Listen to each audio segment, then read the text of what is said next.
Hola, mi nombre es Beatriz Brunetti, soy bioquímica, docente de Medicina Hombre y Sociedad con un cargo de JTP simple, y hoy vamos a seguir con la clase de hidratos de carbono, pero vamos a hablar ya de disacáridos y de polisacáridos.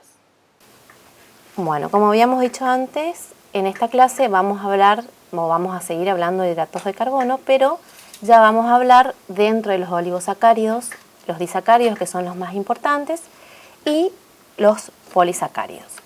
Me gustó poner un pequeño repasito de lo que eran los glicósidos o las uniones glicosídicas, porque es muy importante para lo que el resto de la clase que la puedan entender.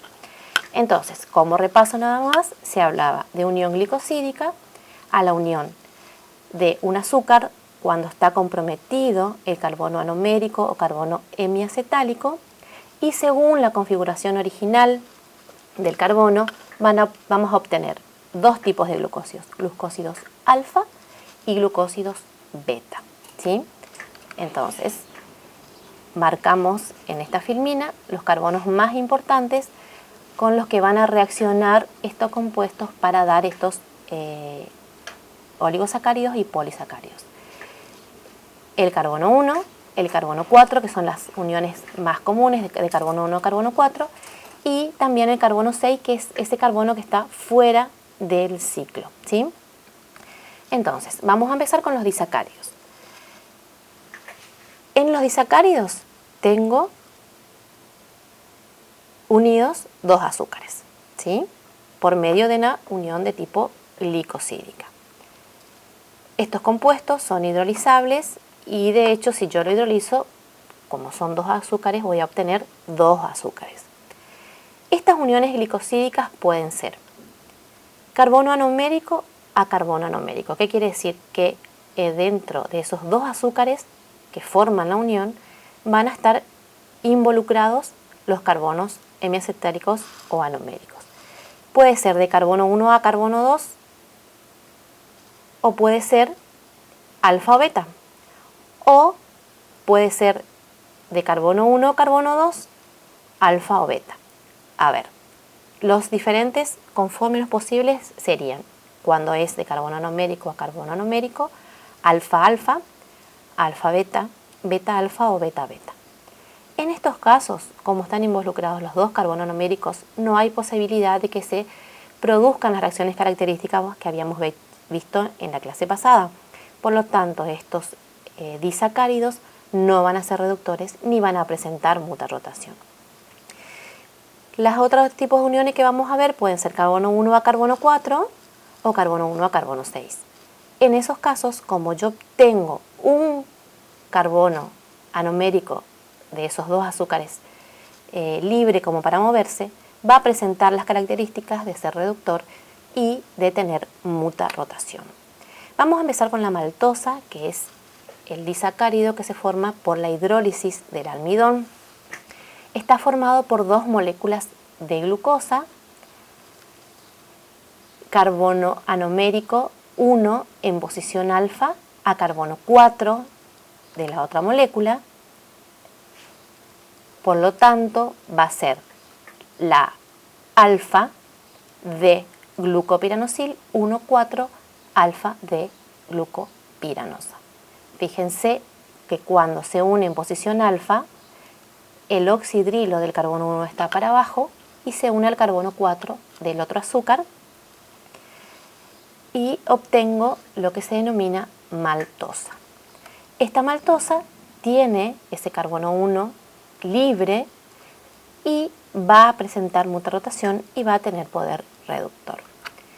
Después vamos a ver la celobiosa. La celobiosa también es un disacárido formado por la unión de dos moléculas de glucosa de carbono 1 a carbono 4, pero la diferencia es que la posición del carbono anomérico está en beta. Por lo tanto, la celobiosa va a ser la beta de glucopiranosil 1,4 beta de glucopiranosa. La celobiosa es el producto de degradación de la celulosa. También tiene el carbono 1 libre de acomodar sus enlaces, por lo tanto va a presentar mutarrotación y va a hacer reducción. La lactosa es el azúcar de la leche, está formada por una molécula de galactosa y una de glucosa. La galactosa tiene su anúmero en posición beta, 1,4, por lo tanto va a ser la beta galactopiranosil, 1,4 beta de glucopiranosa. También va a ser reductor y va a presentar mutarrotación. Y por último vamos a ver el sacarosa o azúcar de la caña, que es con la que usamos el café o hacemos las tortas y demás, donde tenemos una glucosa unida en posición alfa a una fructosa, y en este caso están comprometidos los dos carbonos anoméricos.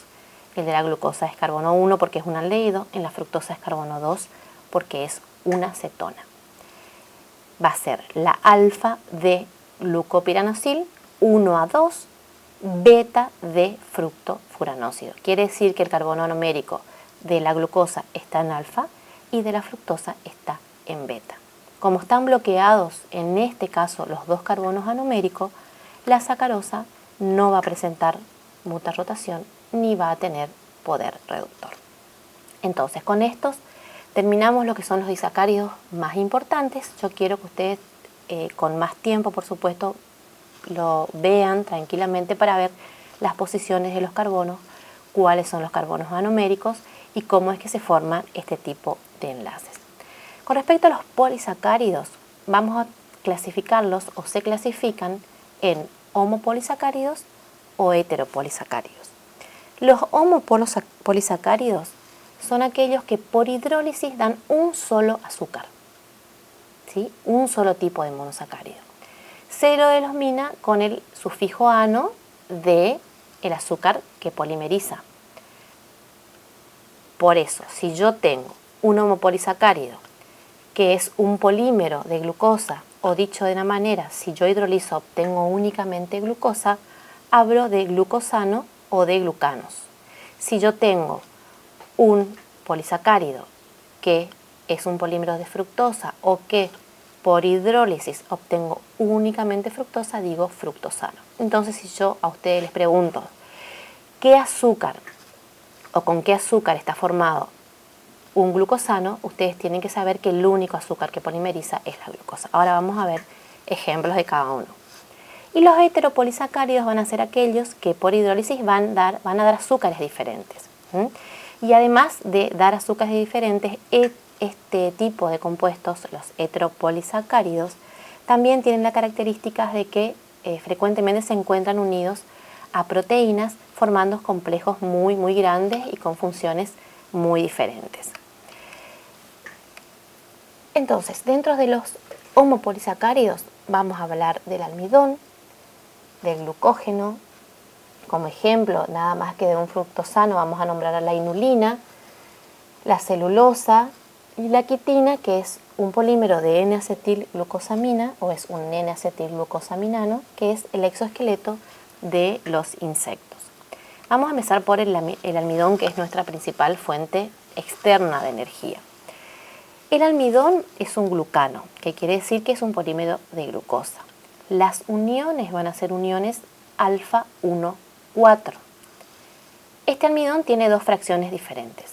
Una fracción amilosa, que forma parte del 10 al 20% del total, y una fracción que es una amilopectina, que forma el 80 al 90% de lo que es el almidón. La única diferencia entre la amilosa y la amilopectina es que la amilopectina tiene ramificaciones y la amilosa no. Entonces, la amilosa es un polímero de glucosa en uniones de tipo alfa 1,4.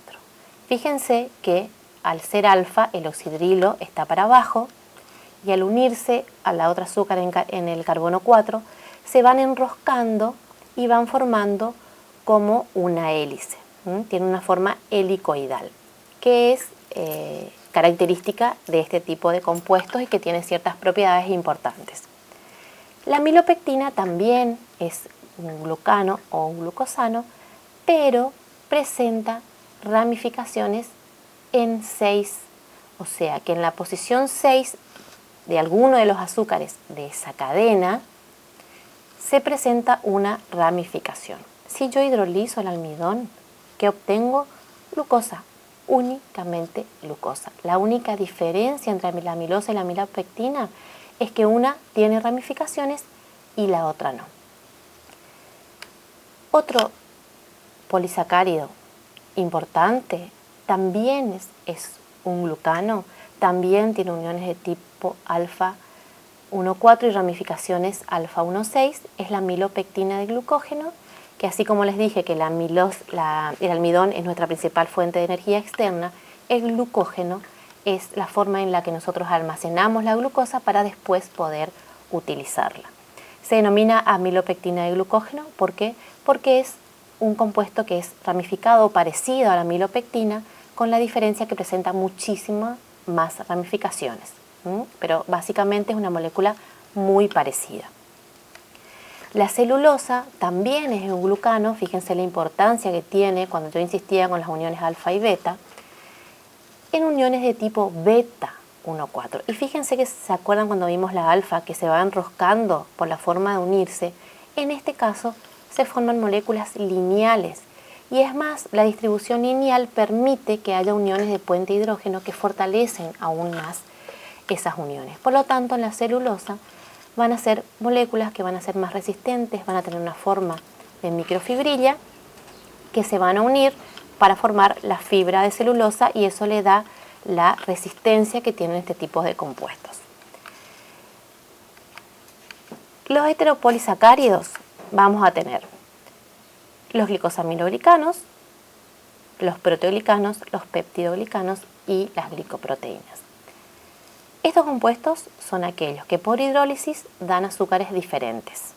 Ya no es como en el caso anterior que teníamos glucosanos, galactosanos, mananos, etc., sino que yo al hidrolizar obtengo azúcares diferentes.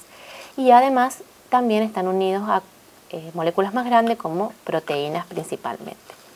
Dentro de los glicosaminoglicanos vamos a tener el ácido hialurónico, el condroitinsulfato, el dermatansulfato, el heparansulfato y la heparina. Estos compuestos también se llaman mucopolisacáridos y tienen la característica de presentar la gran mayoría grupos sulfatos. Y además, como están formados por ácidos urónicos, tienen los carboxilos con cargas negativas y se comportan como polianiones. Excepto la heparina, todos los demás son extracelulares y forman parte de la sustancia fundamental del tejido conectivo. Entonces, estos glicosaminoglicanos son uniones poliméricas de dos azúcares diferentes, uno es un ácido urónico y el otro una hexosamina. En el caso del ácido hialurónico, el ácido es el glucurónico y es la N-acetilglucosamina unidos en uniones de tipo beta 1,3. Entonces, el disacárido que va a polimerizar es ese que está formado por ácido glucurónico y N-acetilglucosamina. ¿Cómo se van a unir esos dímeros? Por una unión que se denomina beta 1,4 o unión polimérica. Vamos a ir viendo de a uno. Ese es el ácido hialurónico. Ese dímero que está ahí es el que se va a repetir, que es el ácido glucurónico, unido en unión de tipo beta 1,3 a la N-acetilglucosamina. Y ese dímero se va a unir al siguiente por una unión de tipo beta 1,4. Esa es la característica que tienen estos compuestos, es decir que ya un dímero que está compuesto por un ácido urónico y una N-acetil amino, polimerizan para dar moléculas mucho más grandes. El condroitinsulfato es ácido glucurónico y N-acetilgalactosamina, unión beta 1,3 y la unión polimérica beta 1,4. El dermatansulfato es ácido L-hidurónico y N-acetilgalactosamina. Está presente en la piel, en los vasos sanguíneos. Todos estos compuestos están muy distribuidos en lo que es el líquido extracelular. El heparansulfato también. En este caso es un poco más complicado porque el ácido urónico puede ser glucurónico o hidurónico unido a la L-acetilglucosamina. Y todos se encuentran con grupos sulfatos unidos a esos oxidrilos. Estos glicosaminoglicanos se pueden unir a proteínas formando lo que se denominan proteoglicanos.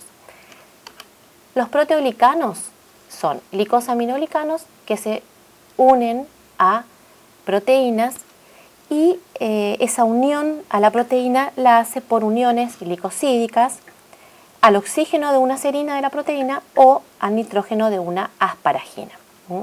Eso que está ahí es un proteoglicano, donde tengo la proteína, es lo que está en amarillito a la izquierda, y son polímeros grandes de estos azúcares. Puede ser heparansulfato, puede ser queratansulfato, cualquiera de ellos en distintas proporciones, y esas distintas proporciones tienen que ver con la edad de la persona o también por el tejido en el que se encuentren.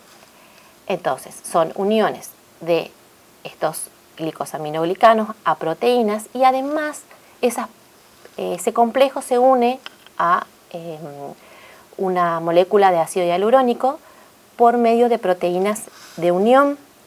Por ejemplo, el Sindecan está formado por heparansulfato y condroitinsulfato y se une al colágeno mediando la adhesión de las células del tejido conectivo a la matriz extracelular. En realidad todos estos compuestos tienen que ver con todo lo que sea líquido extracelular, están muy asociados al tejido conectivo y tienen que ver con los líquidos, por ejemplo el líquido sinovial, que son compuestos de lubricación. ¿Por qué?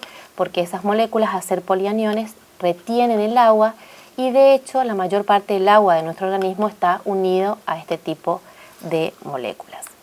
Los peptidoglicanos son N-acetilmurámico y N-acetilglucosamina unidos a polipéptidos, y son compuestos que van a formar las paredes celulares de las bacterias. Eso ya la van a ver muy bien después. Y por otro lado tenemos las glicoproteínas. Las glicoproteínas son estructuras de oligosacáridos unidos a proteínas por enlace a través del oxígeno o a través del nitrógeno. Y las características son diferentes dependiendo si lo uno a través del oxígeno o a través del hidrógeno. Estas cadenas ya no son tan grandes como en las anteriores, y pueden ser cadenas muy cortas que van desde 8 a 10 a cadenas muy grandes de polisacáridos donde pueden haber hasta 800 unidos. La característica que tienen estas proteínas es que cuando se unen a través del oxígeno, generalmente el azúcar de unión es la N-acetilgalactosamina. Si ustedes miran ahí, van a ver que la N-acetilgalactosamina es la que está unida a la serina de la proteína a través del oxígeno. Es una unión de tipo O glicosídica. Estas glicoproteínas, la mayoría están formando parte de la cara externa del glicocálix, forman parte de las proteínas plasmáticas, proteínas secretadas por las glándulas mucosas del tracto gastrointestinal, de las glándulas salivales, algunas hormonas, algunas enzimas, es decir, que están distribuidas ampliamente en el organismo. También tenemos las glicoproteínas que se unen por un enlace N-glicosídico a la asparagina, y que la característica que tienen, que se diferencian con la anterior, es que tienen este pentámero que se le denomina núcleo oligosacárido, que es exactamente igual para todas. Entonces se une una N-acetilglucosamina a una N-acetilglucosamina y esta a 3 manosas. Ese núcleo es igual exactamente para todos. Ahora, dependiendo de qué tipo de azúcares se una a este núcleo, voy a tener distintos tipos de glicoproteínas con enlace N-glicosídicos. Vamos a obtener la de tipo rico en manosa, que va a ser aquella en la que se unen únicamente manosas a ese núcleo. Voy a tener de tipo complejo cuando son azúcares diferentes los que se unen, y va a ser de tipo híbrido cuando a una de las manosas se unen únicamente manosas y a la otra compuestos diferentes o azúcares diferentes de la manosa. Entonces tengo 3 tipos de glicoproteínas cuando el enlace es de tipo N-glicosídico, que son la tipo rico en manosa, tipo complejo y tipo híbrido. ¿Cómo? Para que ustedes puedan ver como ejemplo de cómo se encuentra en la membrana estos compuestos están marcados las proteínas, los lípidos y los glúcidos, que son los que se encuentran por afuera y que le van a dar una característica espacial muy importante, como el ejemplo que siempre damos es el de los grupos sanguíneos. En los grupos sanguíneos, el grupo A, o en realidad, porque hay muchos grupos sanguíneos, se expresan en la membrana del glóbulo rojo unos antígenos. Antígeno A, antígeno B o antígeno 0 u O, también lo van a escuchar nombrar así. Esto que ven ahí son la distribución espacial de esos azúcares en esos antígenos que se encuentran en la membrana del glóbulo rojo. La base es igual para todos, que es la que tiene el grupo 0. Es una N-acetilgalactosamina unida al ácido siálico, a una galactosa y a una fucosa. Si a ese grupo que está ahí le agrego una N-acetilgalactosamina unida a la galactosa, ese glóbulo rojo va a exponer un antígeno A y esa persona va a tener un grupo sanguíneo de grupo A. Si lo que se une en vez de una N-acetilgalactosamina es una galactosa, ese antígeno que se va a expresar va a ser un antígeno B y la persona va a ser de grupo sanguíneo B. Fíjense la importancia que tiene la distribución espacial de estos compuestos y la importancia que tiene en una transfusión, porque una persona no puede recibir un grupo de sangre diferente al suyo o no compatible con el suyo, no diferente, no compatible con el suyo. Eso nada más que es un ejemplo donde toda persona que exprese un antígeno A va a ser de tipo sanguíneo A y va a presentar en forma natural anticuerpos anti-B. Eso tiene que ver con que una persona no puede ser transfundida con otro grupo sanguíneo. Si una persona expresa antígenos B, va a ser de grupo sanguíneo B y va a tener naturalmente anticuerpos anti-A. Si expresa antígenos A y B, va a ser de tipo AB, no va a tener anticuerpos anti el grupo sanguíneo ABO. Y si la persona tiene el grupo 0 u O, va a tener anticuerpos anti-A y anti-B y no va a expresar antígeno A ni antígeno B. Esa es la importancia, y yo quiero que les quede claro en realidad lo que tiene que ver con la distribución espacial de estos compuestos, que sea alfa, que sea beta, que sea carbono 1, que sea carbono 2, que sea carbono 3, que sea carbono 4. Yo le puedo decir que está unida una glucosa, una galactosa, una N-acetilgalactosamina, pero si no les digo en qué posiciones están, no pueden saber qué tipo de compuesto estoy hablando o qué función va a tener. Con esto vamos a dar por finalizada la clase de polisacáridos. Vuelvo a recomendar el libro blanco para los que recién están empezando con química biológica, y todos esos otros libros también, por supuesto, los pueden consultar sin ningún problema. Muchísimas gracias.